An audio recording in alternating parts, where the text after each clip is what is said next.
السلام علیکم ناظرین، آج ہم ایک اور صورت کے بارے میں جانیں گے۔ اس صورت کا نام ہے الانشقاق۔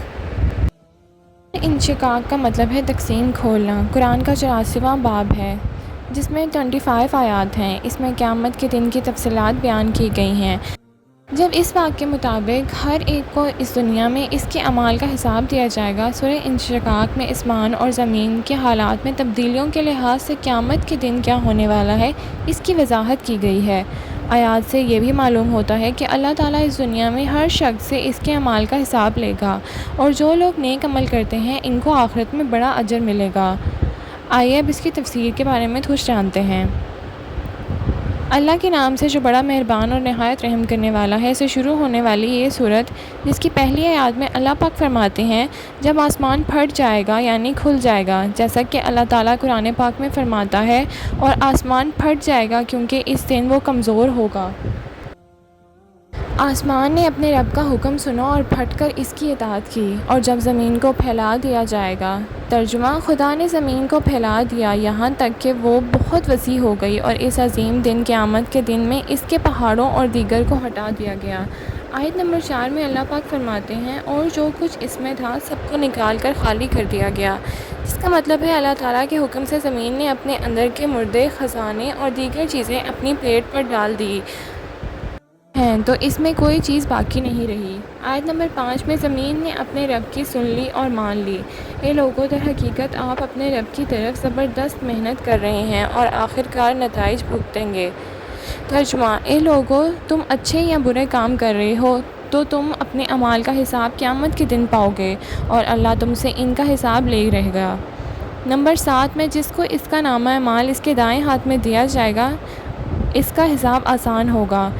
اس کا ترجمہ ہے کہ اس کے گناہ معلوم ہوتے ہیں اور پھر معاف کر دیے جاتے ہیں۔ نبی کریم صلی اللہ علیہ وسلم کی بیوی حضرت عائشہ رضی اللہ عنہا بیان کرتی ہیں کہ رسول اللہ صلی اللہ علیہ وسلم نے فرمایا، قیامت کے دن کسی سے حساب نہیں لیا جائے گا بلکہ سزا دی جائے گی۔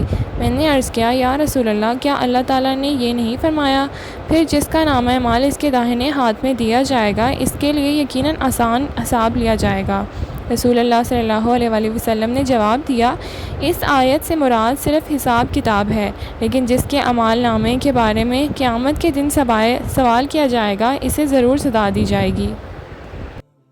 نمبر 9 اور اپنی قوم کی طرف خوشی خوشی لوٹیں گے۔ ترجمہ: وہ جنت میں اپنے گھر والوں کے پاس خوشی کے ساتھ واپس جائیں گے کیونکہ وہ اذیت سے بچ کے گئے ہوں گے۔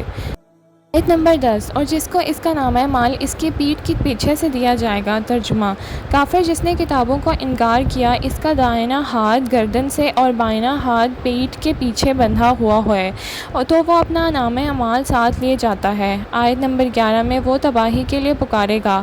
نمبر 12 وہ جلنے والی آگ میں داخل ہوگا، بے شک وہ اپنی قوم کے درمیان خوشی میں تھا۔ مطلب یہ کہ اس دنیا میں وہ خوش و خرم تھا، متکبر تھا اور قیامت پر یقین نہیں رکھتا تھا۔ آیت نمبر 14 یہ خیال کرتے ہوئے کہ وہ کبھی اللہ کی طرف نہیں لوٹے گا، اس نے سوچا کہ وہ خدا کی طرف جواب دہی کے لیے واپس نہیں جانے والا۔ آیت نمبر 5 لیکن ہاں، بے شک اس کا رب ہمیشہ سے اس کا سب کچھ دیکھ رہا ہے۔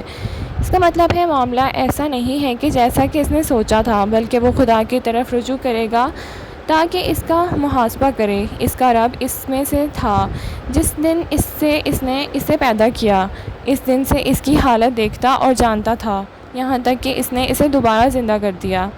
آیت نمبر خدا تعالیٰ نے گودی کی چمک کی قسم کھائی ہے، اور قسم رات کی اور جو کچھ اس نے لپیٹ لیا ہے۔ خدا نے قسم کھائی ہے رات کی اور جو کچھ اس نے لپیٹ لیا ہے، کیونکہ جب رات آتی ہے تو ہر چیز اپنے ٹھکانے میں چلی جاتی ہے۔ آیت نمبر 18 میں اللہ تعالیٰ فرماتے ہیں، اللہ تعالیٰ نے چاند کی قسم کھائی ہے جب وہ مکمل ہو جائے گا۔ آیت نمبر 19 آپ یقیناً ایک ریاست سے دوسری ریاست میں جائیں گے، یعنی آپ بدلتے ہوئے مراحل سے گزریں گے، نطفہ سے لوتھڑے تک، جنین، روح کی سانسیں، پھر نوزائیدہ اور بچہ، پھر بالغ، مرے گا، پھر زندہ کیا جائے گا۔ تو ان کو کیا ہو گیا ہے کہ وہ ایمان نہیں لاتے؟ ترجمہ: تو انہیں خدا، اس کے رسولوں اور یوم آخرت پر ایمان لانے سے کس چیز نے روکا ہوا ہے؟ آیت نمبر 21 میں اللہ پاک فرماتے ہیں، اگر ان پر قرآن پڑھا جائے تو وہ اللہ کو سجدہ نہیں کرتے۔ یہاں سجدے کا مطلب ہے عرض کرنا۔ عرض کرنا دل سے ہے۔ اگر دل مطیع ہو تو سارا جسم محبت، خوف اور خوف سے خدا سے سجدے میں گر جاتا ہے۔ آیت نمبر 22، مگر کافر جھٹلاتے ہیں، یعنی کافر حق کے واضح ہونے کے بعد اس کی مخالفت کرتے ہیں۔ انکار ان کی اصل فطرت ہے۔ آیت نمبر 23 میں اللہ پاک فرماتے ہیں، ترجمہ: اللہ تعالیٰ سب سے زیادہ جانتا ہے جو وہ اپنے اندر رکھتے ہیں، خدا ان کے رازوں اور کھلے پن کو خوب جانتا ہے۔ آیت نمبر 24، تو انہیں دردناک عذاب کی خوشخبری سنا دو۔ ترجمہ: ان سے کہو کہ اللہ تعالیٰ ان کے لیے دردناک عذاب تیار رکھا ہے۔ آیت نمبر 25، سوائے ان لوگوں کے جو ایمان لائے اور نیک عمل کیے، ان کے لیے نہ ختم ہونے والا اجر ہے۔ ترجمہ: سوائے ان لوگوں کے جو خدا اور اس کے رسولوں پر ایمان لائے اور خدا کی اطاعت کی اور نیک عمل کیے، ان کے لیے آخرت میں لامحدود اجر ہے۔ آئیے اب سورہ انشقاق کے بارے میں کچھ فوائد جانتے ہیں۔ اللہ تعالیٰ نے ایک مسلمان کو اس کے دائیں ہاتھ سے اس کا نامہ اعمال دنیا خوشی کی علامت بنایا ہے۔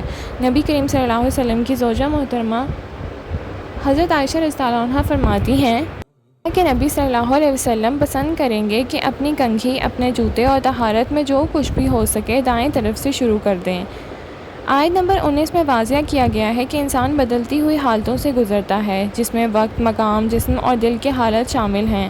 آیت نمبر 23 میں قیامت کے بعد حساب کتاب کی واضح حکمت ہے، جہاں بگاڑنے والا عمل صالحہ کے مالک کے برابر نہیں ہوتا۔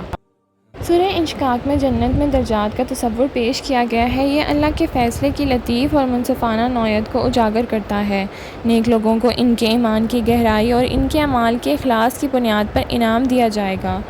محققین کا کہنا ہے کہ حمل کے دوران سورہ انشقاق کے بہت سے فوائد ہیں۔ حمل کے دوران آپ یہ سورت پڑھ سکتے ہیں۔ سورہ انشقاق آسان ترسیل کے لیے بہت فائدہ مند ہے۔